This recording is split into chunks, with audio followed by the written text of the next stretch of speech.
ಶ್ರಾವಣಿ ಸುಬ್ರಹ್ಮಣ್ಯ ನಿರ್ದೇಶಕರು ಎಲ್ರಿಗೂ ಗೊತ್ತಿರೋ ಹಾಗೆ ಮಂಜು ಸ್ವರಾಜ್ ಅವರು ಒಂದಷ್ಟು ಗ್ಯಾಪ್ಗಳ ನಂತರ ವರ್ಷಗಳ ಗ್ಯಾಪ್ ನಂತರ ಮತ್ತೊಂದು ಸಿನಿಮಾ ಮೂಲಕ ಇದೀಗ ಎಂಟ್ರಿ ಕೊಟ್ಟಿರುವಂಥದ್ದು. ಯಾವ ಸಿನಿಮಾ ಟೈಟಲ್ ಏನು, ಜೊತೆಗೆ ಪೋಸ್ಟರ್ ಹೇಗಿದೆ ಅನ್ನುವಂಥದ್ದು ಝಲಕ್ ಈಗಾಗಲೇ ನೀವು ನೋಡ್ತೀರಾ.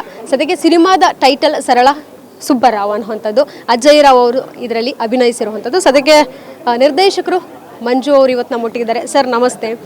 ಹಿಟ್ ಸಿನಿಮಾ ಕೊಟ್ಟಾದ್ಮೇಲೆ ಯಾಕೆ ಸರ್ ಗ್ಯಾಪ್ ಕೊಟ್ರಿ? ಇಲ್ಲ, ನಮ್ಮದು ಪ್ರೀವಿಯಸ್ ಮೂವಿನೂ ಸೂಪರ್ ಹಿಟ್ ಸಿನಿಮಾನೇ ಮನೆ ಮಾರಾಟಕ್ಕಿದೆ.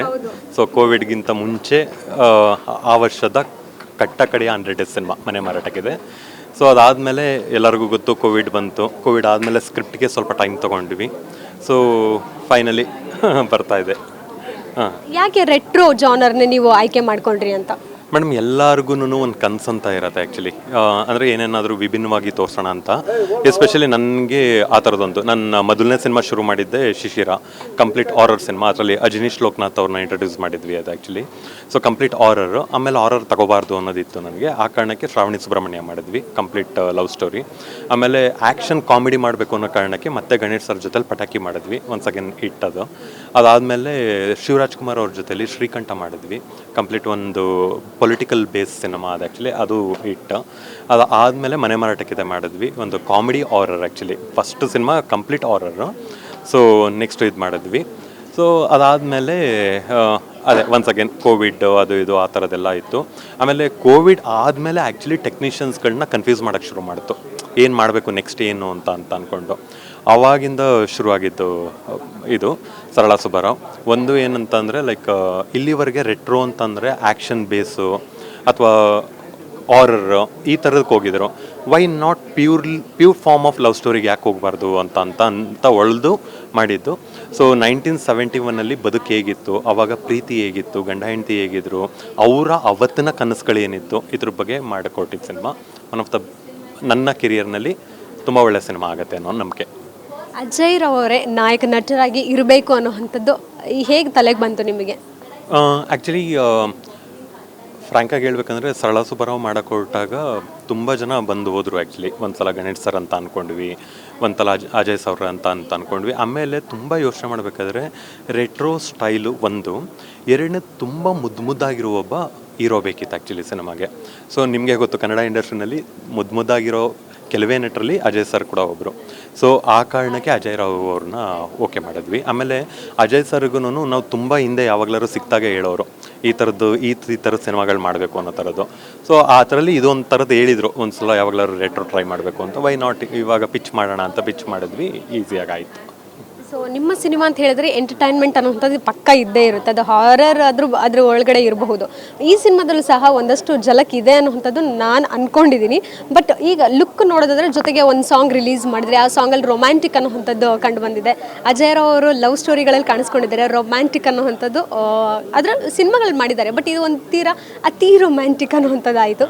ಸೊ ಯಾವ ರೀತಿ ಶಾರ್ಟ್ಸ್ ಇರ್ಬೋದು, ಆ ಎಕ್ಸ್ಪೀರಿಯನ್ಸ್ ಹೇಗೆ? ಆ್ಯಕ್ಚುಲಿ ಸಿನಿಮಾನೇ ರಾಮ್ ಕಾಮ್ ಇದೆ ಆ್ಯಕ್ಚುಲಿ. ಸರಳ ಸುಬ್ಬರಾವ್ ಬಂದು ರೊಮ್ಯಾಂಟಿಕ್ ಕಾಮಿಡಿ ಸಿನಿಮಾನೇ, ನಿಮಗೆ ಹಂತವಾಗಿ ನಗಿಸ್ತಾ ಹೋಗುತ್ತೆ ಈ ಸಿನಿಮಾ ಆ್ಯಕ್ಚುಲಿ.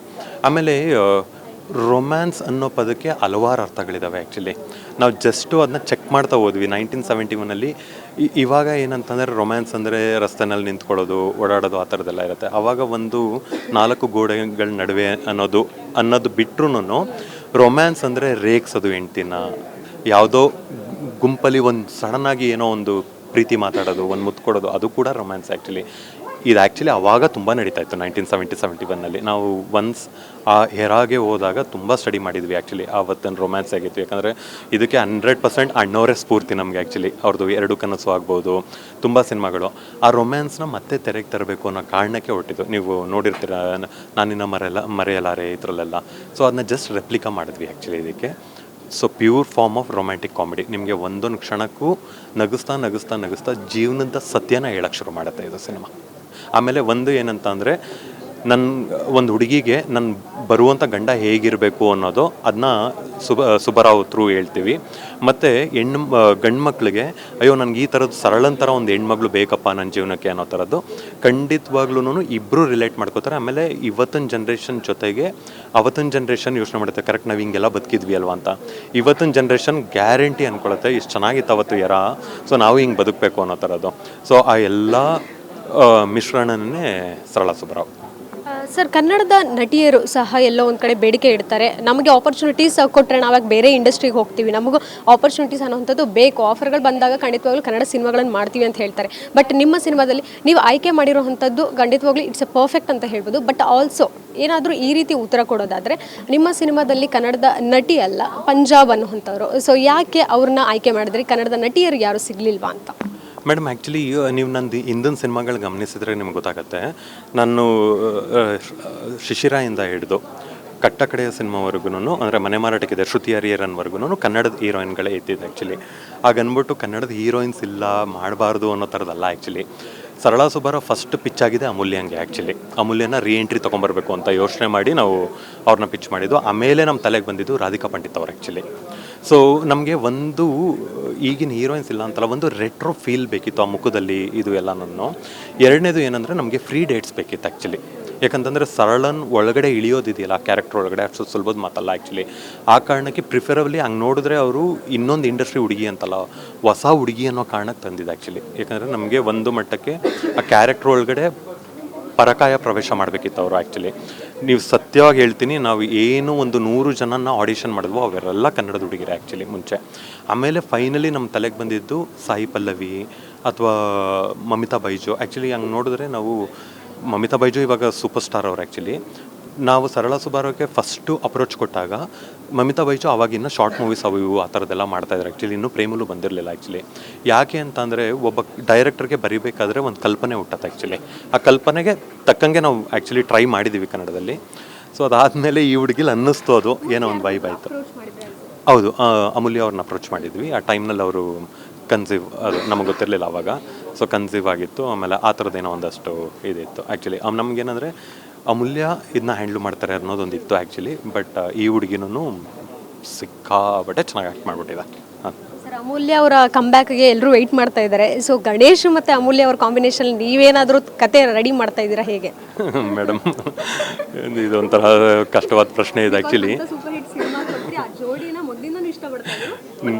ಆ್ಯಕ್ಚುಲಿ ನೀವು ಅವರಿಬ್ರು ಸೂಪರ್ ಸ್ಟಾರ್ಸ್ಗಳು ಆ್ಯಕ್ಚುಲಿ. ನೀವು ಕೇಳಬೇಕು, ನೀವು ಕಮ್ ಬ್ಯಾಕ್ ಯಾವಾಗ ಮಾಡ್ತೀರಾ? ಡೈರೆಕ್ಟರ್ ಕತೆ ಮಾಡಿದ್ರೆ ಸ್ಟಾರ್ಸ್ ಆ್ಯಕ್ಟ್ ಮಾಡ್ತಾರೆ.